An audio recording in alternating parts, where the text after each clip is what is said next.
Hello दोस्तों, मैं माया हूँ। मुझे लंबा केला खाने का बहुत शौक है। मेरा पति बाहर रहते हैं, करने केला नहीं खाता हूँ। तभी एक दिन के दोस्त ने मुझे नमस्ते दोस्तों, मेरा नाम आरव है और मैं 26 साल का हूँ। ये कहानी मेरे और माया की है, जो मेरे दोस्त रवि की माँ हैं। माया 38 साल की है, लेकिन उनकी मुस्कान और आंखों की चमक किसी जवान दिल को भी धड़का दे। उनकी गोरी त्वचा और सौम्य स्वभाव ने मुझे पहली ही मुलाकात में आकर्षित कर लिया था। माया अक्सर अकेली रहती थीं। उनके पति राकेश अंकल किसी दूसरे शहर में नौकरी करते थे और महीने में बस एक दिन के लिए घर आते थे। माया की उदासी उनकी बातों में झलकती थी। एक दिन जब मैं रवि के घर गया, माया ने मुझे ऐसी मुस्कान दी जैसे वो मेरे दिल की बात पढ़ रही हो। मैंने उनकी आंखों में एक अनकही प्यास देखी, जैसे वो भी किसी अपनेपन की तलाश में हो। रवि उस वक्त किताबों में खोया हुआ था और माया अंदर चली गई। मैं अपने घर लौट आया, लेकिन उनका वो मुस्कान मेरे दिल में बस गया। अगले दिन माया का फोन आया। वो बोली, आरव, मुझे कुछ सामान निकालने में मदद चाहिए। रवि तो शहर से बाहर गया है, अपने पापा से मिलने। मैं तुरंत समझ गया कि शायद ये एक मौका है। मैं उनके घर पहुंचा। माया ने एक हल्का नीला गाउन पहना था, जिसमें वो और भी खूबसूरत लग रही थीं। उन्होंने मुझे अटारी से कुछ सामान उतारने को कहा। मैं सीढ़ी पर चढ़ा और सामान नीचे देता रहा। उनकी नज़रें बार बार मुझ पर रुक रही थीं। काम खत्म होने के बाद माया ने प्यार से पूछा, आरव, सब ठीक तो है ना? तुम थोड़े उदास लग रहे हो। मैंने हल्के से मुस्कुराते हुए कहा, हाँ माया आंटी, बस थोड़ा थक गया हूँ। वो बोली, कोई बात नहीं, नीचे आ जाओ, मैं चाय बनाती हूँ। चाय पीते वक्त माया ने अचानक पूछा, तुम्हारी कोई गर्लफ्रेंड है आरव? मैं थोड़ा झिझका, फिर बोला, हाँ थी, पर अब बात नहीं बन रही। वो मुझे समझती ही नहीं। माया ने गहरी नज़रों से मुझे देखा और पूछा, क्यों, क्या हुआ? मैंने हिम्मत करके कहा, वो मेरे जज्बातों को नहीं समझ पाती। मेरे दिल में जो आग है, वो उसे बुझाने की कोशिश तो करती है, पर हर बार अधूरी रह जाती है। माया की आंखों में एक अजीब सी चमक उभरी। वो बोली, ऐसा तो मेरे साथ भी है आरव। मैं भी तो सालों से अधूरी हूँ। तुम्हें तो पता है, राकेश महीने में एक दिन ही आते हैं। उस एक दिन में दिल की प्यास कैसे बुझे? उनकी आवाज़ में उदासी थी, लेकिन उनकी आंखें कुछ और कह रही थीं। मैं उनके पास सरक गया। मेरे दिल की धड़कनें तेज हो रही थीं। मैंने धीरे से कहा, माया, क्या हम एक दूसरे की इस प्यास को बुझा सकते हैं? सिर्फ एक बार, किसी को कुछ पता नहीं चलेगा। माया ने पहले तो गुस्से में देखा। बोली, ये क्या बोल रहे हो आरव? तुम मेरे बेटे जैसे हो। मैंने कहा, माया, मैं आपका बेटा नहीं हूँ। हम दोनों एक दूसरे को समझ सकते हैं। ये सिर्फ हमारे दिलों का मिलन होगा। माया कुछ देर चुप रहीं, फिर उनकी आंखों में एक नरम सी सहमति दिखी। मैंने धीरे से उनका हाथ थामा।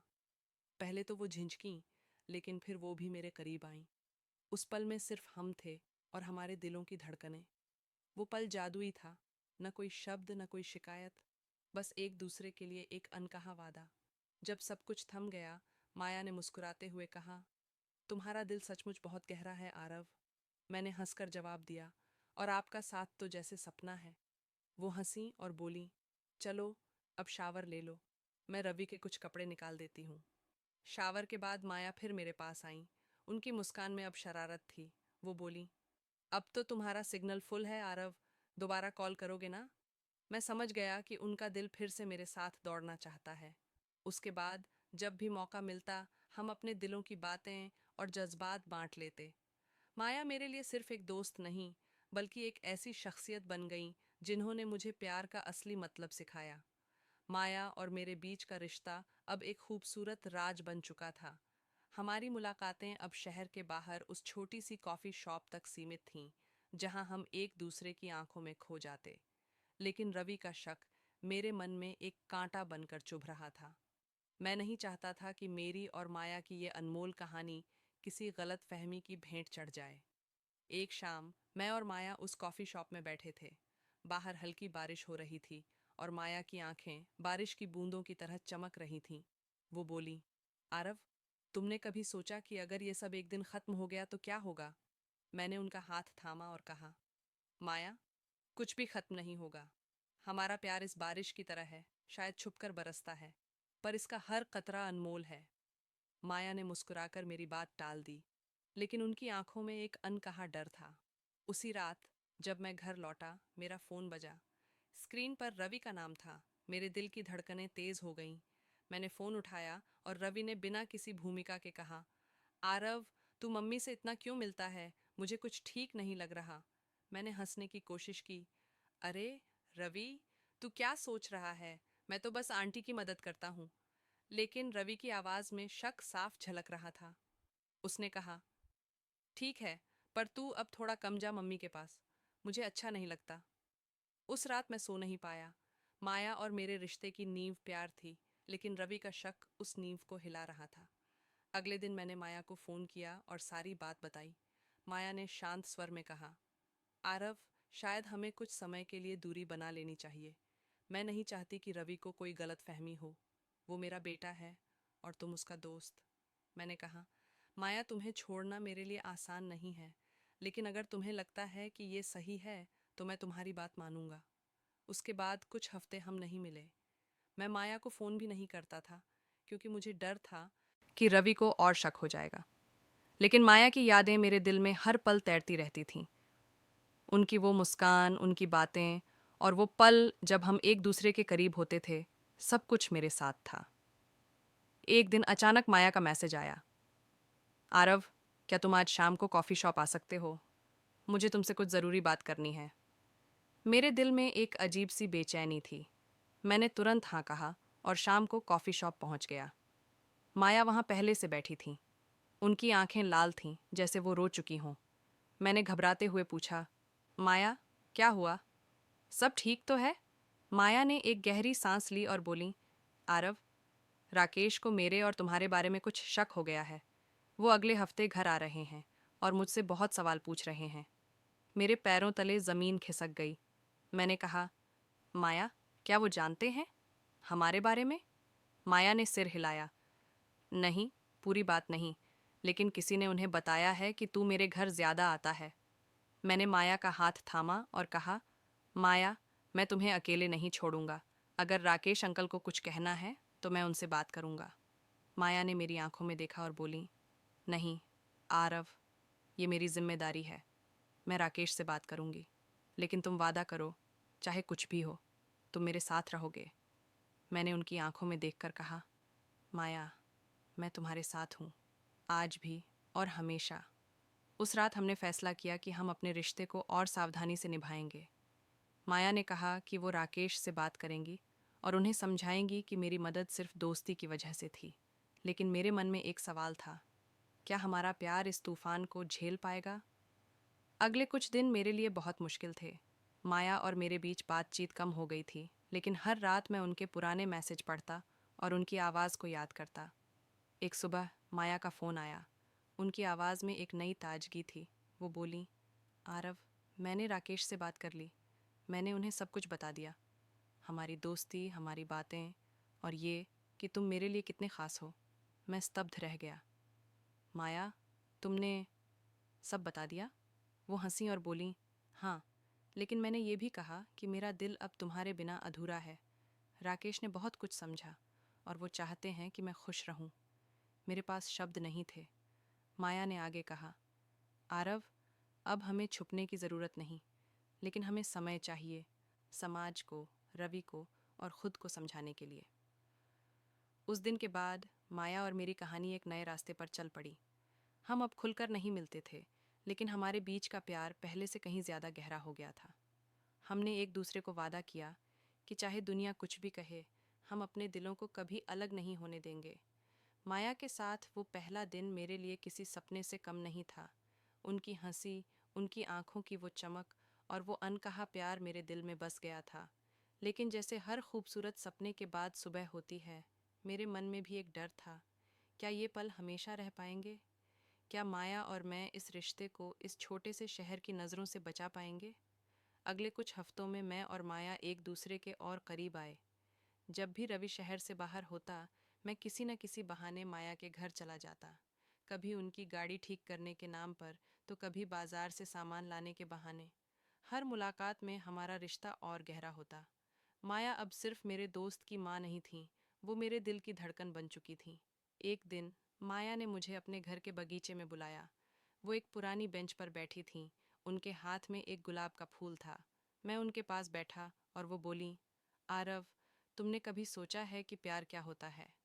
मैं थोड़ा रुका, फिर कहा, प्यार तो वो है जो मुझे आपकी हर बात में दिखता है, माया। आपकी मुस्कान, आपकी उदासी, आपका साथ, सब कुछ। माया ने गहरी सांस ली और बोली, तुम जवान हो आरव, तुम्हारा दिल नया है, तुम्हारी दुनिया रंगीन है, लेकिन मेरा दिल वो सालों से खामोश था।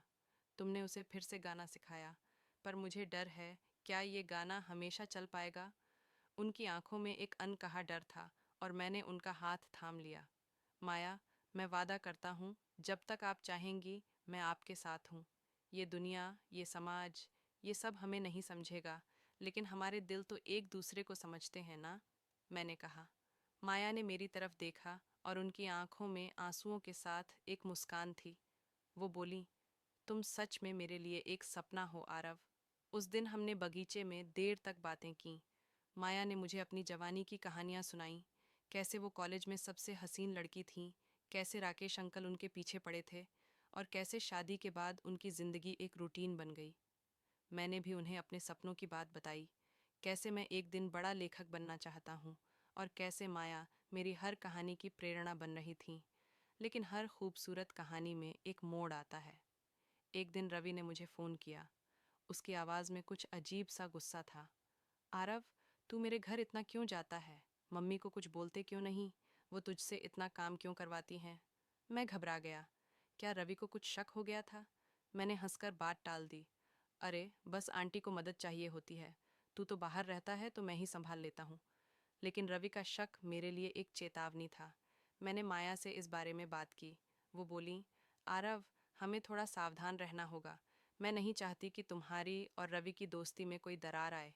मैंने कहा, माया, मैं तुम्हें खोना नहीं चाहता। हम मिलना कम कर देंगे, लेकिन हमारे दिलों का रिश्ता तो कोई नहीं तोड़ सकता, ना? माया ने मेरे गाल पर हल्के से हाथ रखा और बोली, तुम्हारा दिल बहुत सच्चा है आरव। चलो, एक वादा करते हैं। हम अपने इस रिश्ते को एक खूबसूरत राज बनाए रखेंगे।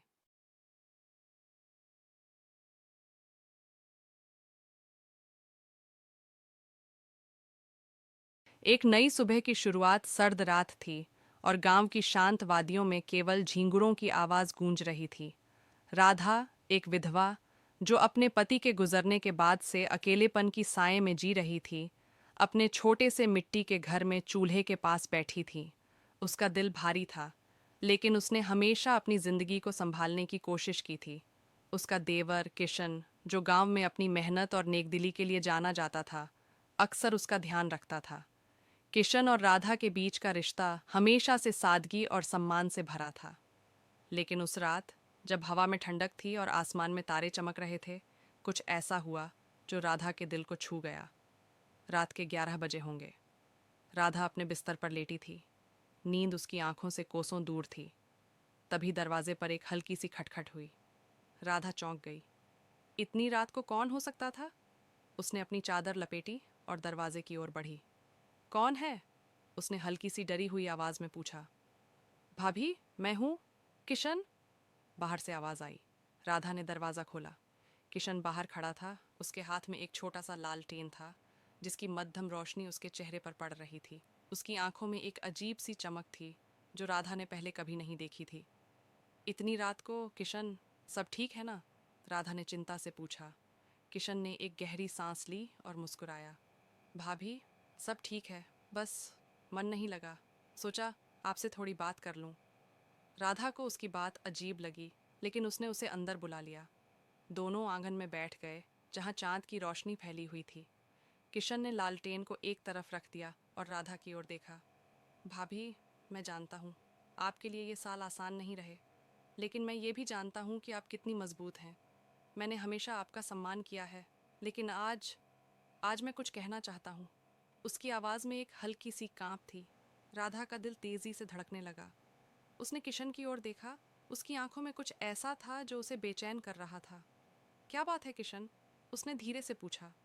किशन ने एक पल रुककर कहा, भाभी, मैंने हमेशा आपके लिए अपने दिल में एक ख़ास जगह रखी है। पहले तो ये सिर्फ सम्मान था, लेकिन धीरे धीरे ये कुछ और हो गया। मैं जानता हूँ ये गलत लग सकता है, लेकिन मैं आपसे अपने दिल की बात कहना चाहता हूँ।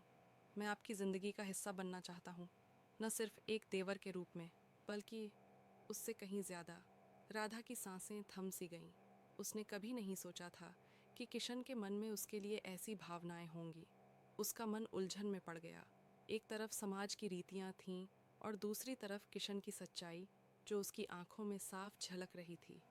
किशन, ये सब इतना आसान नहीं है, राधा ने कहा। उसकी आवाज़ में दर्द और उलझन थी। मैंने कभी इस बारे में नहीं सोचा। मैं जानता हूँ भाभी, किशन ने कहा। मैं आपसे कुछ भी जल्दबाजी में नहीं चाहता। बस इतना चाहता हूँ कि आप मेरे दिल की बात जान लें। मैं आपके लिए हमेशा रहूँगा, चाहे आप जो भी फैसला लें। उस रात दोनों चुपचाप चांद की रोशनी में बैठे रहे। राधा के मन में एक तूफान सा उठ रहा था, लेकिन कहीं गहरे में उसे किशन की बातों में एक सुकून भी मिला। शायद ये एक नई शुरुआत थी, एक ऐसी शुरुआत जो समय के साथ उनके रिश्ते को न्याय एक नई सुबह की शुरुआत जारी। चांद की रोशनी में राधा और किशन के बीच की खामोशी कुछ देर तक बनी रही। हवा में ठंडक थी, लेकिन किशन की बातों ने राधा के मन में एक गर्माहट सी पैदा कर दी थी। वह चुपचाप आकाश की ओर देख रही थी, जहां तारे मानो उनकी इस अनकही कहानी के साक्षी बन रहे थे। किशन ने भी चुप्पी नहीं तोड़ी।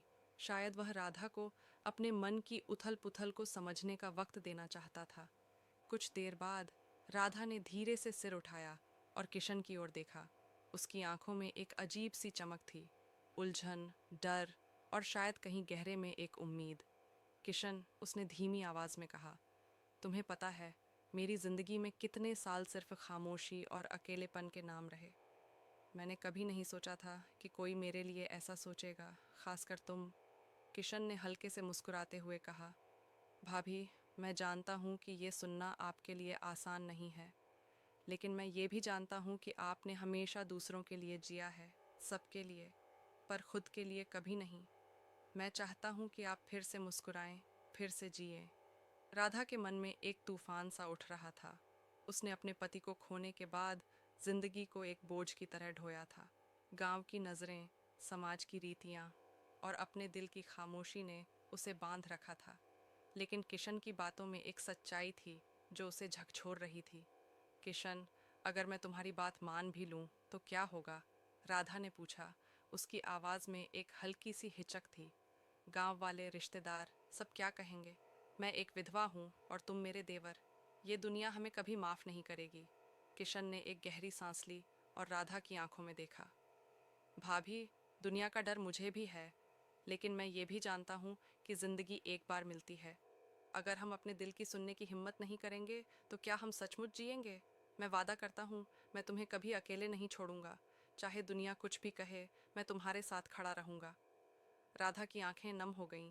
उसने सालों बाद किसी के मुंह से ऐसी बात सुनी थी जो सिर्फ उसके लिए थी, उसके दिल के लिए। उसने किशन की ओर देखा और पहली बार उसे उसकी मुस्कान में एक सुकून दिखा। किशन ने धीरे से उसका हाथ थाम लिया। उसका स्पर्श गर्म था और उसमें एक अजीब सी ताकत थी जो राधा को बता रही थी कि वह अकेली नहीं है। किशन, मुझे वक्त चाहिए, राधा ने धीरे से कहा। उसका हाथ अभी भी किशन के हाथ में था। मुझे सोचने का समय दो, ये फैसला आसान नहीं है। किशन ने हल्के से सिर हिलाया। भाभी, मैं इंतज़ार करूंगा। जितना वक्त आपको चाहिए उतना लीजिए। मैं बस इतना चाहता हूँ कि आप अपने दिल की सुने। उस रात जब किशन वापस अपने घर लौटा, राधा आंगन में अकेली बैठी रही। चांद अब और चमक रहा था, मानो उसकी उलझनों को सुलझाने की कोशिश कर रहा हो। राधा ने अपने दिल की गहराइयों में झांका। उसे याद आया कि कैसे किशन ने हमेशा उसका साथ दिया था, जब वह बीमार पड़ी थी, जब गांव वालों ने उसकी विधवा होने की वजह से ताने मारे थे, जब उसने अकेले में आंसू बहाए थे। किशन हमेशा चुपके से उसका ख्याल रखता था। दिन बीतने लगे। किशन और राधा के बीच की बातचीत अब पहले से ज्यादा गहरी हो गई थी। किशन उसे छोटी छोटी बातों पर हंसाने की कोशिश करता। कभी वह उसके लिए बाजार से उसकी पसंदीदा मिठाई लाता, तो कभी आंगन में बैठकर उसे गांव की पुरानी कहानियां सुनाता। राधा को लगने लगा था कि उसका दिल, जो सालों से खामोश था, अब धीरे धीरे फिर से धड़कने लगा था। एक दिन जब सूरज ढल रहा था और आसमान लाल रंग से रंगा हुआ था, राधा ने किशन को अपने पास बुलाया। किशन, उसने कहा। उसकी आवाज़ में एक नई दृढ़ता थी। मैंने सोच लिया। मैं नहीं जानती कि ये रास्ता आसान होगा या नहीं, लेकिन मैं तुम्हारे साथ चलना चाहती हूँ। किशन की आंखें खुशी से चमक उठीं। उसने राधा का हाथ थामा और कहा, भाभी, मैं वादा करता हूँ, मैं तुम्हें कभी निराश नहीं करूँगा। उस पल सूरज की आखिरी किरणों ने उनके चेहरों को रोशन किया और राधा को लगा कि शायद जिंदगी ने उसे एक नया मौका दिया है, प्यार का, साथ का और एक नई सुबह का। अर्थ दे सकती थी, एक नई सुबह की शुरुआत। जारी, राधा और किशन का फैसला उनके दिलों के बीच एक अनकहा बंधन बन गया था। उस सूरज ढलने के पल ने न सिर्फ उनके रिश्ते को एक नया नाम दिया, बल्कि राधा के मन में बरसों से जमी उदासी को भी पिघलाना शुरू कर दिया। लेकिन गांव की तंग गलियों और चौक चौराहों पर नजरें और बातें तेजी से फैलती थीं। राधा और किशन दोनों जानते थे कि उनकी राह आसान नहीं होगी। फिर भी किशन की आंखों में जो दृढ़ता थी, वह राधा को हिम्मत दे रही थी। अगले कुछ दिन राधा के लिए एक सपने जैसे थे। किशन हर छोटी छोटी बात में उसका ध्यान रखता। सुबह सुबह वह राधा के लिए तुलसी के पौधे के पास पानी का लोटा रख जाता, ताकि उसे दूर कुएं तक न जाना पड़े। कभी वह गांव के मेले से राधा के लिए रंग बिरंगी चूड़ियां लाता, और राधा, जो सालों से सादी साड़ियों में बंधी थी, उन चूड़ियों को देखकर शर्मा उठती। किशन की हर बात, हर हरकत में एक प्यार था, जो राधा को फिर से जीने की वजह दे रहा था। एक शाम जब राधा आंगन में मिट्टी के चूल्हे पर रोटियां सेंक रही थी, किशन पास आकर बैठ गया। उसने एक छोटा सा गुलाब का फूल राधा की ओर बढ़ाया। ये आपके लिए भाभी, उसने मुस्कुराते हुए कहा। राधा ने फूल को हाथ में लिया। उसकी खुशबू ने उसके मन को एक अजीब सी ताजगी दी। किशन, तुम्हें नहीं लगता कि हमारी ये कहानी गांव वालों को पसंद नहीं आएगी?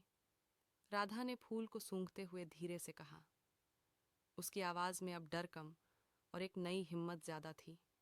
किशन ने गहरी सांस ली और कहा, भाभी, मैंने पहले ही कहा था, मुझे दुनिया की परवाह नहीं। लेकिन अगर आपको डर है, तो मैं आपके साथ गांव के बड़े बुजुर्गों से बात करूंगा। मैं उन्हें समझाऊंगा कि हमारा रिश्ता सच्चाई और सम्मान पर टिका है। राधा ने उसकी बात सुनकर हल्के से सिर हिलाया। उसे किशन की बातों पर भरोसा था, लेकिन गांव की रूढ़ियों का डर अभी भी उसके मन में कहीं न कहीं बाकी था। उस रात जब वह अपने बिस्तर पर लेटी थी, उसे अपने पति की याद आई। उसने मन ही मन सोचा, क्या तुम मुझे माफ़ कर दोगे? क्या मैं अपने लिए जीने का हक रखती हूँ? तभी हवा का एक झोंका आया और खिड़की के पास रखा गुलाब का फूल हल्के से हिला। राधा को लगा मानो उसका जवाब मिल गया हो। अगले दिन किशन ने गांव के पंचायत के मुखिया रामलाल जी से मिलने का फैसला किया। वह राधा के साथ गया ताकि दोनों मिलकर अपनी बात रख सकें। रामलाल जी एक बुजुर्ग और समझदार इंसान थे, जो गांव में सबके लिए सम्मानित थे। किशन ने सारी बात खुलकर बताई, कैसे उसने राधा की जिंदगी में एक नया रंग भरने की कोशिश की और कैसे वह उसका हमेशा साथ देना चाहता है। रामलाल जी ने पहले तो चुपचाप सुना, फिर राधा की ओर देखकर कहा, बेटी, तुमने बहुत दुख देखा है। अगर तुम्हारा दिल किशन के साथ खुश है, तो इसमें गलत क्या है? लेकिन गांव की बातें आसान नहीं होती। तुम दोनों को एक दूसरे का साथ मजबूती से निभाना होगा। राधा की आंखें नम थीं, लेकिन उसने दृढ़ता से कहा, मैं तैयार हूँ बाबूजी। मैं बस इतना चाहती हूँ कि मेरी जिंदगी में फिर से खुशियाँ आएं। रामलाल जी ने मुस्कुराकर दोनों को आशीर्वाद दिया। उन्होंने गांव वालों को समझाने का वादा किया, ताकि राधा और किशन को कोई परेशानी न हो। उस दिन जब राधा और किशन पंचायत के घर से बाहर निकले, तो आसमान में बादल छाए थे, लेकिन राधा के दिल में एक नई रोशनी थी। वक्त बीतता गया। गांव में कुछ लोग अब भी ताने मारते, लेकिन किशन और राधा ने एक दूसरे का हाथ थाम रखा था। किशन ने राधा के लिए एक छोटा सा बगीचा बनाया, जहां वह हर सुबह फूलों को पानी देती और किशन के साथ हंसती बातें करती। धीरे धीरे गांव वालों ने भी उनकी सच्चाई को स्वीकार करना शुरू कर दिया। राधा, जो कभी सिर्फ एक विधवा के रूप में जानी जाती थी, अब किशन की साथी के रूप में गांव की कहानियों में शामिल हो गई थी। एक साल बाद गांव के मेले में राधा और किशन साथ साथ घूम रहे थे। राधा ने पहली बार रंग बिरंगी साड़ी पहनी थी और उसकी कलाइयों में चूड़ियां खनक रही थीं। किशन ने उसकी ओर देखा और कहा, भाभी, तुम्हारी मुस्कान मेरी जिंदगी का सबसे खूबसूरत रंग है, राधा ने शर्माते हुए कहा। किशन, अब मुझे भाभी मत बुलाओ, बस राधा कहो। किशन ने हंसते हुए उसका हाथ थामा और दोनों मेले की भीड़ में खो गए, जहां उनकी प्रेम कहानी अब सिर्फ उनकी नहीं। रात के 12:30 बज चुके थे। मैंने आंखें बंद कर रखी थीं, लेकिन नींद कोसों दूर थी। तभी मेरे कमरे का दरवाज़ा धीरे से खुला। चटकनी की हल्की सी आवाज़ ने मेरे दिल की धड़कनों को और तेज़ कर दिया। मैंने सोने का नाटक किया, पर मेरी सांसें जैसे थम सी गई थीं। मुझे अंदाज़ा था कि वह क्यों आए हैं, फिर भी मैं चुप रही, अपने दिल की उथल पुथल को दबाकर। उस रात जो हुआ वह मेरी जिंदगी का एक नया मोड़ बन गया। मेरा नाम रिया है, उम्र 28 साल। मैं लखनऊ के एक पुराने मोहल्ले में अपने ससुर अखिलेश जी के साथ रहती हूँ। हमारा मकान पुराना है, गलियाँ तंग हैं, लेकिन दिलों में जो तूफान उठ रहा था वह बिल्कुल नया था। 2 साल पहले मेरी सास, माँ जैसी, कैंसर से हमें छोड़ गईं, और मेरे पति रोहन 3 साल पहले एक कार हादसे में मुझे अकेला छोड़ गए। तब से मैं और अखिलेश जी इस छोटे से घर में एक दूसरे का सहारा बनकर जी रहे हैं। मैं दिन भर एक कॉल सेंटर में काम करती हूँ, घर लौटकर खाना पीना, बाजार सब संभालती हूँ। अखिलेश जी, जो अब 45 साल के हैं, पहले मोहल्ले के चहेते इंसान थे। उनकी हंसी, उनके किस्से, चौपाल पर उनकी बातों का वजन, सब कुछ गली में गूंजता था। लेकिन माँ के जाने के बाद वह जैसे टूट से गए। दिन भर अपने कमरे में या टीवी के सामने क्राइम शो देखते रहते। उनकी आंखों में एक अनकहा दर्द था, जो मुझे रातों को चैन नहीं लेने देता। मैं सोचती, क्या मैं उनके इस दर्द को कम कर सकती हूँ? क्या उनकी जिंदगी में फिर से कोई रंग भर सकती हूँ? एक रात की बात है। रात के करीब 2 बजे मैं पानी पीने उठी। घर में सन्नाटा था, सिर्फ बाहर गली में कुत्तों की आवाजें गूंज रही थीं। अखिलेश जी का कमरा ऊपर था और मेरा नीचे। तभी ऊपर से कुछ गिरने की आवाज आई। मेरा दिल धक धक करने लगा। क्या हुआ? मैं डरते डरते ऊपर गई। उनका दरवाज़ा हल्का सा खुला था। मैंने चुपके से झांका। अखिलेश जी अपने मोबाइल की टॉर्च जला रखी थी। उनके एक हाथ में मोबाइल था और वह कुछ देख रहे थे, शायद कोई पुरानी तस्वीर या वीडियो। पास में रखा गिलास अचानक जमीन पर गिर गया, लेकिन वह इतने खोए हुए थे कि उन्हें भनक तक नहीं लगी। मैं चुपचाप उन्हें देखती रही। उनकी आंखों में एक उदासी थी, लेकिन साथ ही एक अजीब सी तड़प भी। कुछ देर बाद उन्होंने मोबाइल साइड में रखा और लेट गए। मैं धीरे से नीचे अपने कमरे में लौट आई। उस रात जो मैंने देखा, उसने मेरे दिल में हलचल मचा दी। अखिलेश जी अकेलेपन से जूझ रहे थे, लेकिन अपने दर्द को छिपा रहे थे। मैं सोचने लगी, क्या मैं उनके लिए कुछ कर सकती हूँ? क्या मैं उनके दिल में वो खोया हुआ सुकून ला सकती हूँ? अगली सुबह मैंने फैसला किया कि कुछ तो करना होगा। मैंने उनके लिए उनकी पसंद का मसाला डोसा बनाया और साथ में फ़िल्टर कॉफ़ी। जब मैंने उनके सामने परोसा, वह चौंक गए। रिया, ये सब इतनी सुबह? मैंने हंसकर कहा। अखिलेश जी, आपकी वो पुरानी वाली मुस्कान लाने के लिए ये डोसा तो छोटी सी बात है। वह हल्का सा मुस्कुराए और मेरे दिल को जैसे ठंडक मिल गई। उस दिन के बाद मैंने उनके साथ वक्त बिताना शुरू किया। कभी उनके पुराने दोस्तों को घर बुलाया, कभी शाम को उनके साथ गली में टहलने निकली। एक दिन जब मैं रात को खाना बना रही थी, उन्होंने अचानक कहा, रिया, तू मेरे लिए बेटी जैसी है, लेकिन तेरा दिल क्या कहता है? तू भी तो अकेली है ना? उनकी बात मेरे दिल को छू गई। मैंने धीरे से कहा, अखिलेश जी, अकेलापन तो हम दोनों का है। शायद हम एक दूसरे के लिए वो कमी पूरी कर सकते हैं। एक शाम जब मैं कॉल सेंटर से लौटी, अखिलेश जी आंगन में कुर्सी डालकर बैठे थे। मैं उनके पास गई और बोली, अखिलेश जी, आपको याद है, आप कहाँ करते थे कि जिंदगी एक गाना है जो हर धुन में बहता है? वह मुझे देखकर बोले, हाँ, पर अब तो मेरा गाना जैसे थम सा गया है। मैंने उनका हाथ पकड़ा और कहा, तो चलिए, हम इस गाने में नई धुन जोड़ते हैं। हम एक दूसरे के लिए वो संगीत बन सकते हैं।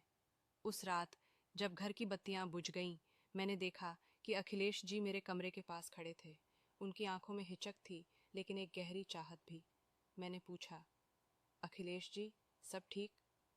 वह चुप रहे, फिर धीरे से बोले, रिया, तूने आज जो कहा वो मेरे दिल में उतर गया। मैं तुझमें अपनी बेटी देखता हूँ, लेकिन शायद कुछ और भी। मेरी सांसें तेज हो गईं।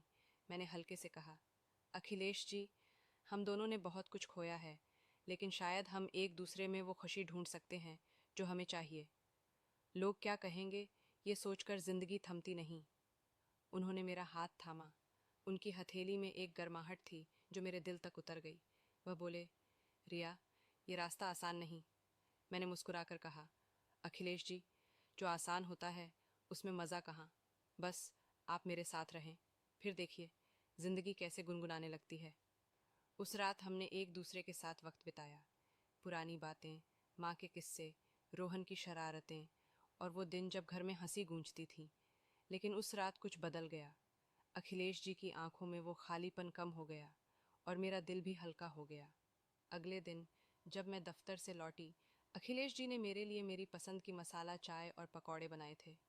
रिया, आज तुझे कुछ छटपटा चाहिए, उन्होंने हंसकर कहा।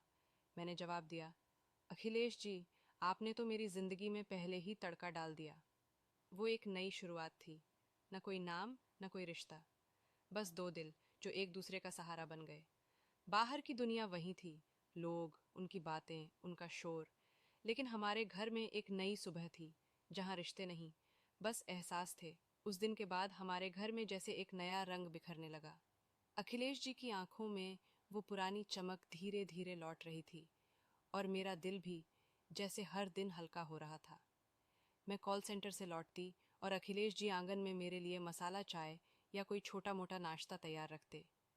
उनकी वो छोटी छोटी कोशिशें मेरे लिए किसी बड़े तोहफे से कम नहीं थीं। एक शाम की बात है। बारिश हो रही थी और लखनऊ की तंग गलियों में पानी की छप छप की आवाज़ गूंज रही थी। मैं दफ्तर से भीगते हुए लौटी। अखिलेश जी दरवाजे पर खड़े थे। उनके हाथ में एक तौलिया और मेरी पसंद की अदरक वाली चाय थी।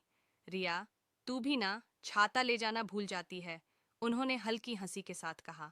मैंने तौलिया लिया और मुस्कुराकर बोली, अखिलेश जी, जब आप मेरी इतनी फिक्र करते हैं तो छाते की क्या ज़रूरत। उनकी आंखों में एक पल के लिए वो गर्माहट चमकी जो मेरे दिल को छू गई। उस रात हम दोनों आंगन में बैठे। बारिश की बूंदें छत पर टप टप गिर रही थीं और हवा में मिट्टी की सौंधी खुशबू थी। मैंने उनकी तरफ देखा और पूछा, अखिलेश जी, आपको याद है आप माँ को कैसे लव लेटर लिखा करते थे, वो किससे सुनाया कीजिए। वह हंसे और उनकी हंसी में वो पुराना जोश था। रिया, वो तो जवानी के दिन थे। तेरी सासू माँ को मैंने पहला लेटर एक गुलाब के साथ दिया था। वो गुस्सा हो गई थीं, लेकिन फिर चुपके से मुस्कुराई थीं। मैंने हंसकर कहा, तो अब आप मेरे लिए एक लेटर लिखेंगे। वह ठिठक गए, फिर धीरे से बोले, रिया, अब तो मेरे अल्फाज तुझ में ही बसते हैं, लेटर की क्या ज़रूरत। उनकी बात ने मेरे दिल में जैसे आग सी लगा दी। मैं चुप रही, लेकिन मेरी आंखें शायद सब कुछ कह रही थीं। उस रात जब मैं अपने कमरे में जाने लगी, अखिलेश जी ने मेरा हाथ पकड़ा। उनकी उंगलियों में वो गर्माहट थी जो मेरे पूरे वजूद को सुकून दे रही थी। रिया, उन्होंने धीरे से कहा, तूने मेरी जिंदगी में फिर से बारिश ला दी। लेकिन ये रास्ता, क्या हम सही जा रहे हैं। मैंने उनकी आंखों में देखा और कहा, अखिलेश जी, दिल का रास्ता कभी गलत नहीं होता। लोग क्या कहेंगे, ये सोचकर हम अपने दिल की बात दबा लें तो क्या जीना बाकी रह जाएगा। उस रात हमने कोई जल्दबाजी नहीं की। हम बस एक दूसरे के करीब बैठे, पुरानी यादों को ताज़ा किया। अखिलेश जी ने बताया कि कैसे वह और माँ हर बारिश में छत पर चाय पीते थे। मैंने कहा, तो चलिए कल हम भी छत पर चाय पियेंगे। वह मुस्कुराए और बोले, रिया, तू सच में मेरी जिंदगी में एक नई धुन ले आई है। अगले दिन मैंने दफ्तर से जल्दी छुट्टी ली। घर लौटते वक्त मैंने बाजार से अखिलेश जी की पसंद की मिठाई, रसगुल्ले खरीदे। घर पहुंचकर मैंने देखा कि अखिलेश जी ने छत को सजा रखा था। पुरानी कुर्सियों पर रंग बिरंगे तकिए और एक छोटा सा रेडियो जिसमें पुराने गाने बज रहे थे। ये क्या अखिलेश जी, मैंने हंसकर पूछा। वह शर्माते हुए बोले, सोचा तुझे बारिश में चाय पिलाऊं, जैसे पुराने दिन थे। मेरे दिल में जैसे तितलियां उड़ने लगीं। हम छत पर बैठे। बारिश की हल्की फुहारें थीं और रेडियो पर रिमझिम गिरे सावन बज रहा था। मैंने उनकी तरफ देखा और कहा, अखिलेश जी, ये पल, ये मेरी जिंदगी के सबसे खूबसूरत पल हैं। उन्होंने मेरी आंखों में देखा और धीरे से कहा, रिया, तू मेरे लिए सिर्फ बेटी नहीं, मेरे दिल की धड़कन बन गई है। उनकी बात सुनकर मेरी आंखें नम हो गईं। मैंने उनका हाथ थामा और कहा, तो फिर ये धड़कन कभी रुकने न दें। उस रात जब हम छत से नीचे आए, अखिलेश जी ने मेरे माथे पर एक हल्का सा चुंबन दिया। वो पल इतना कोमल, इतना पवित्र था कि मेरे दिल में जैसे सारी दुनिया की खुशी समा गई। हमने कोई सीमा नहीं लांघी, बस एक दूसरे के दिलों को थाम लिया। अगले कुछ हफ्तों में हमारा रिश्ता और गहरा हो गया। अखिलेश जी फिर से गली की चौपाल पर अपने दोस्तों के साथ हंसने लगे। मैं जब दफ्तर से लौटती तो वह मेरे लिए कोई नई रेसिपी बनाकर रखते। एक दिन उन्होंने मेरे लिए एक छोटा सा गुलाब का पौधा लाकर कहा, रिया, ये तेरा है, जैसे तूने मेरे सूखे हुए दिल में फिर से फूल खिलाए। मैंने वो पौधा लिया और उनकी आंखों में देखकर कहा, अखिलेश जी, ये फूल हम दोनों का है, हम इसे साथ मिलकर खिलाएंगे। बाहर की दुनिया में लोग अब भी बातें करते थे। कुछ ने हमें स्वीकार किया, कुछ ने नज़रें फेर लीं, लेकिन हमारे छोटे से घर में एक नई दुनिया बस रही थी, जहाँ न कोई नाम था, न कोई रिश्ता, बस दो दिल थे जो एक दूसरे की धड़कन बन गए थे। रात के 1 बजे धड़कनें तेज थीं। तभी मेरे कमरे का दरवाज़ा धीरे से खुला और चटकनी की आवाज़ आई। मुझे अंदाज़ा था कि वह क्यों आए हैं। मैं चुप रही, सांसें थामे, अपने दिल को समझाने की कोशिश करती रही। उस रात जो हुआ, वह मेरी जिंदगी का एक नया अध्याय बन गया। मेरा नाम रिया है, उम्र 26 साल। मैं अपने ससुर रमेश जी के साथ लखनऊ के एक पुराने मोहल्ले में रहती हूँ। हमारा मकान पुराना है, गलियां तंग हैं, लेकिन दिलों में जो उथल पुथल चल रही है वह बिल्कुल नई है। 2 साल पहले मेरी सास सुनीता माँ को बीमारी ने हमसे छीन लिया। मेरे पति अर्जुन तो 4 साल पहले एक कार दुर्घटना में मुझे अकेला छोड़ गए। तब से मैं और रमेश जी इस छोटे से घर में एक दूसरे का सहारा बने हुए हैं। मैं दिन भर एक बीपीओ में काम करती हूँ। घर लौटकर खाना, बाजार और बाकी जिम्मेदारियां संभालती हूँ। रमेश जी कभी मोहल्ले के सबसे हंसमुख इंसान हुआ करते थे। उनकी गहरी आवाज़ और ठहाके गलियों में गूंजते थे। हर शाम चौपाल पर उनके दोस्तों का जमावड़ा लगता था, लेकिन माँ के जाने के बाद वह जैसे टूट से गए। दिन भर अपने कमरे में या टीवी पर क्राइम शो देखते रहते।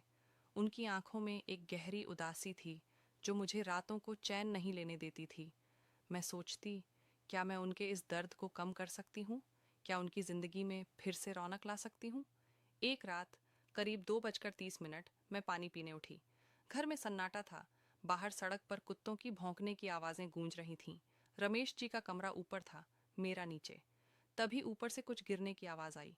मेरा दिल जोर से धड़का। क्या हुआ? डरते डरते मैं दबे पांव ऊपर गई। उनका दरवाज़ा हल्का सा खुला था। मैंने चुपके से झांका। रमेश जी अपने मोबाइल की टॉर्च जला रखी थी। एक हाथ में मोबाइल था और वह कुछ देख रहे थे। दूसरा हाथ शायद कुछ और कर रहा था। तभी उनके पास रखा स्टील का गिलास जमीन पर गिर गया, लेकिन वह इतने खोए थे कि उन्हें भनक तक नहीं हुई। मैंने देखा, वह एक वीडियो में डूबे थे। कुछ देर बाद उन्होंने मोबाइल साइड में रखा और लेट गए। मैं चुपके से नीचे अपने कमरे में लौट आई। नीचे आकर जो मैंने देखा, उस पर यकीन करना मुश्किल था।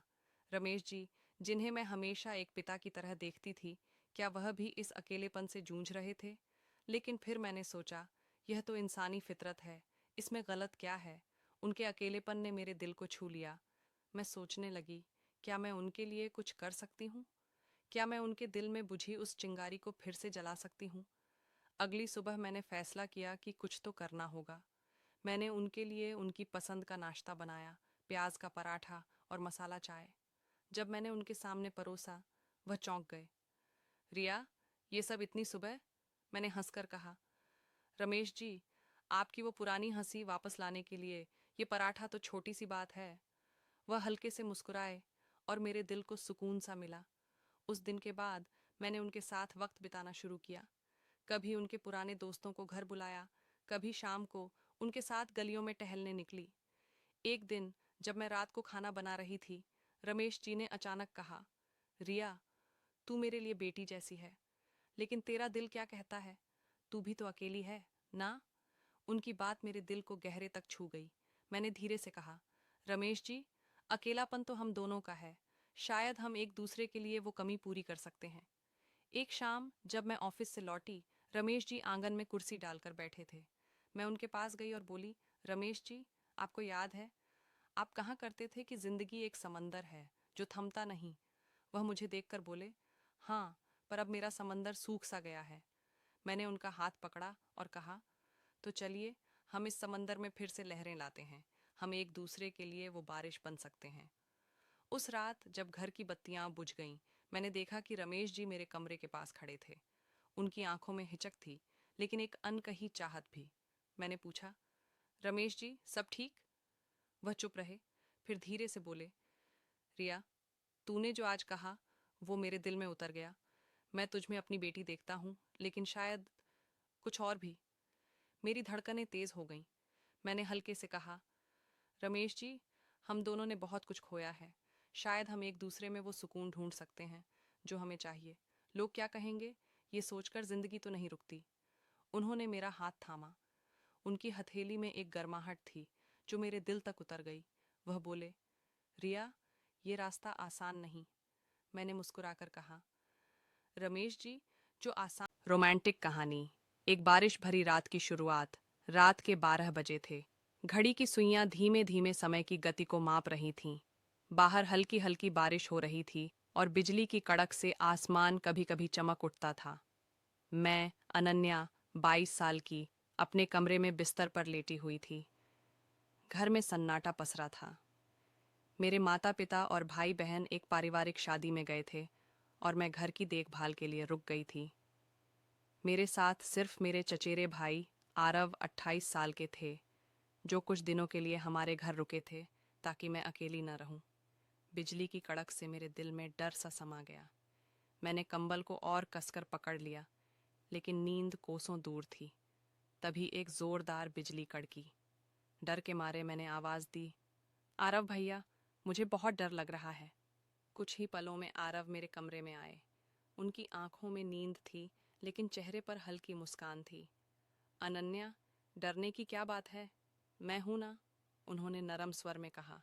मैंने बिस्तर पर थोड़ा खिसक कर जगह बनाई और कहा, भैया, यहाँ लेट जाइए, मुझे सचमुच डर लग रहा है। आरव हल्का सा मुस्कुराए और मेरे पास लेट गए। उनकी मौजूदगी से मेरा डर कुछ कम हुआ। बारिश की बूंदों की आवाज़ और उनकी सांसों की हल्की गति से कमरे में एक अजीब सा सुकून छा गया। अचानक एक और तेज बिजली कड़की। मैं डरकर आरव से लिपट गई। मेरे दिल की धड़कन तेज थी और उनकी बाहों में मुझे एक अनजानी सी गर्माहट महसूस हुई। कुछ देर तक मैं वैसे ही लिपटी रही। फिर धीरे धीरे मुझे एक अजीब सी भावना ने घेर लिया। न डर, न घबराहट, बल्कि कुछ और, जैसे कोई अनकहा एहसास मेरे दिल को छू रहा हो। आरव ने मेरी पीठ पर हल्के से हाथ फेरा और कहा, अनन्या, डरो मत, मैं हूं ना। उनकी आवाज़ में इतना सुकून था कि मैं उसमें खो सी गई। धीरे धीरे हमारी बातें शुरू हुईं। उन्होंने मुझे अपने कॉलेज के दिनों की कहानियां सुनाई। कैसे वो अपने दोस्तों के साथ रात भर बातें करते थे और कैसे उनकी पहली पसंद की लड़की ने उन्हें एक बार बारिश में भीगते हुए देखकर छाता दे दिया था। मैं हंस पड़ी। भैया, आप तो बहुत रोमांटिक हैं। वो भी हंसे और बोले, अरे, अब तो बस पुरानी यादें बची हैं। लेकिन तुम बताओ, तुम्हारा दिल क्या कहता है? कोई खास दोस्त है स्कूल में? मैं शर्मा गई और बोली, नहीं भैया, मैं तो बस पढ़ाई में डूबी रहती हूँ। उनकी आंखों में एक चमक थी, जैसे वो मेरे शब्दों के पीछे की अनकही बातों को पढ़ रहे हों। उस रात हम बातें करते करते सो गए। सुबह जब मैं उठी तो आरव पहले ही उठकर नाश्ता बना रहे थे। मैंने हैरानी से पूछा, भैया, आप किचन में? वो हंसे, हाँ, तुझे डर से बचाने के बाद अब भूख से भी बचाना है। उनकी इस बात पर मेरी हंसी छूट गई। उस दिन हमने साथ में नाश्ता किया और फिर वो अपने काम पर चले गए। शादी का सीजन और अनन्या का अकेलापन। जून का महीना था। गर्मी अपने चरम पर थी और शादियों का मौसम भी जोरों पर था। मेरे घर में खाला की बेटी की शादी थी और सबको वहां जाना था, लेकिन घर को अकेला छोड़ना ठीक नहीं था, क्योंकि चोरी का डर रहता था। सबने मिलकर फैसला किया कि मैं घर पर रुकूंगी। मुझे शादी में जाने की बहुत इच्छा थी, लेकिन घर की जिम्मेदारी के आगे मैंने हामी भर दी। पापा ने आरव को फ़ोन किया, आरव, कुछ दिन के लिए अनन्या के साथ हमारे घर रह सकते हो? वो अकेली है और हमें उसकी चिंता है। आरव तुरंत तैयार हो गए। अंकल, चिंता न करें, मैं रात को घर आ जाऊंगा और अनन्या की देखभाल करूंगा। आरव की शादी 2 साल पहले हो चुकी थी, लेकिन उनकी पत्नी अपने मायके गई थी, इसलिए वो अकेले थे। शाम को जब सब शादी के लिए निकल गए, मैं घर में अकेली थी। तभी आरव का फोन आया।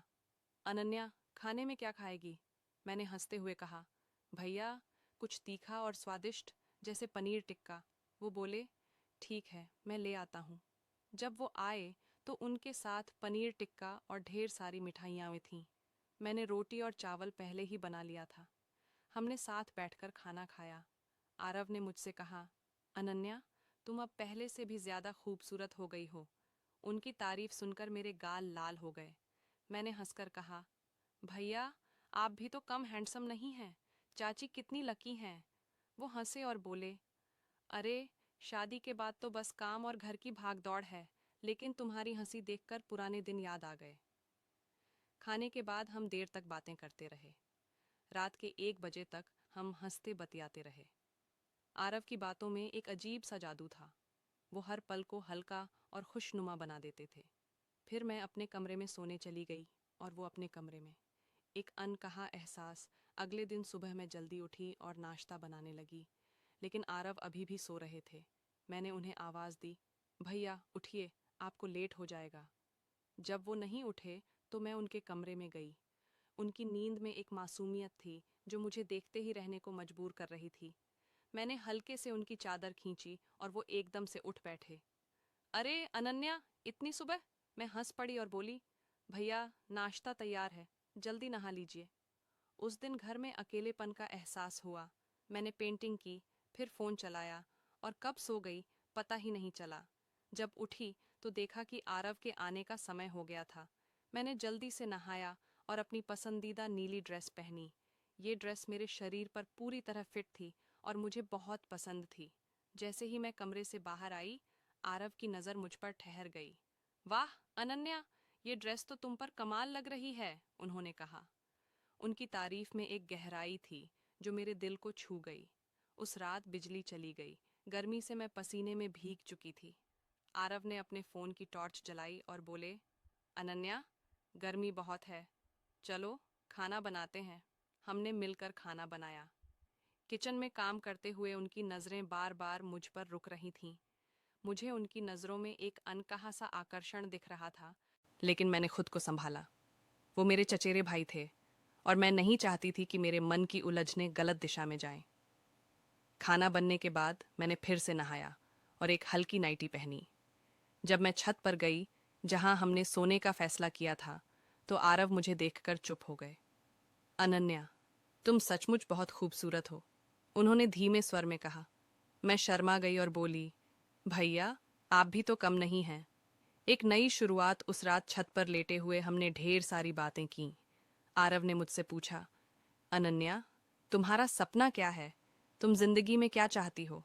मैंने कहा, भैया, मैं चाहती हूँ कि मेरी जिंदगी में प्यार हो, सुकून हो, कोई ऐसा जो मुझे समझे, मेरे सपनों को सपोर्ट करे। वो मुस्कुराए और बोले, तुम्हें ऐसा इंसान जरूर मिलेगा। तुम्हारा दिल बहुत खूबसूरत है। उनकी बातों ने मेरे दिल को छू लिया। उस रात हमारी बातों में एक गहरी दोस्ती और विश्वास का रिश्ता बन गया। मैंने महसूस किया कि आरव सिर्फ मेरे भाई नहीं, बल्कि एक ऐसे दोस्त थे जो मेरे हर डर, हर सपने को समझते थे। कुछ दिन बाद जब मम्मी पापा लौटे, तो मैंने अपनी जिंदगी के बारे में गंभीरता से सोचना शुरू किया। मैंने फैसला किया कि मुझे अपने सपनों को पूरा करना है। मैंने कॉलेज में दाखिला लिया और अपनी पढ़ाई पर ध्यान दिया। आरव मेरे लिए हमेशा एक प्रेरणा बने रहे। वो अक्सर मुझे फ़ोन करके मेरी पढ़ाई और सपनों के बारे में पूछते। उनकी बातें मुझे हमेशा हिम्मत देती थीं। समय बीता और एक दिन मम्मी ने मुझसे शादी की बात की। मैंने उनसे कहा, मम्मी, मैं अभी अपने करियर पर ध्यान देना चाहती हूँ, लेकिन जब भी शादी करूँगी वो किसी ऐसे इंसान से होगी जो मेरे सपनों को समझे।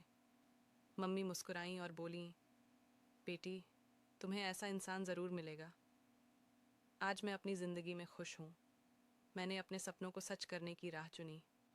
और आरव, वो मेरे लिए हमेशा एक ख़ास इंसान रहेंगे। न सिर्फ मेरे भाई, बल्कि एक ऐसे दोस्त के रूप में जिन्होंने मुझे मेरे डर से निकलकर अपने सपनों की ओर बढ़ना सिखाया।